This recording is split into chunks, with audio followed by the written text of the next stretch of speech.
vous allez être interdit de territoire pour 100 ans. Je lui dis, Israël ne survivra pas 100 ans. Bah oui.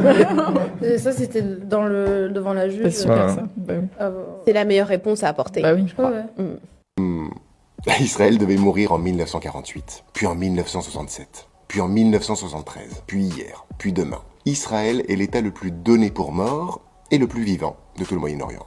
Rima Hassan ne prédit pas l'avenir, elle recycle les erreurs du passé avec le même aplomb que tous ceux qui se sont trompés avant elle. Toujours le même fantasme, toujours le même échec. Israël serait donc provisoirement vivant depuis 77 ans. C'est intéressant parce que, factuellement, aucun État provisoire ne peut survivre à plusieurs guerres existentielles, ni à des attaques terroristes continues, ni à une hostilité régionale permanente, ni à une pression diplomatique constante.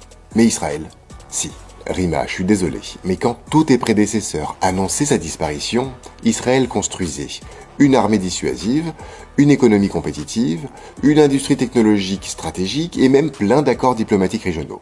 Pour un État en fin de vie, bizarre. Et puis arrêtons de tourner autour du pot.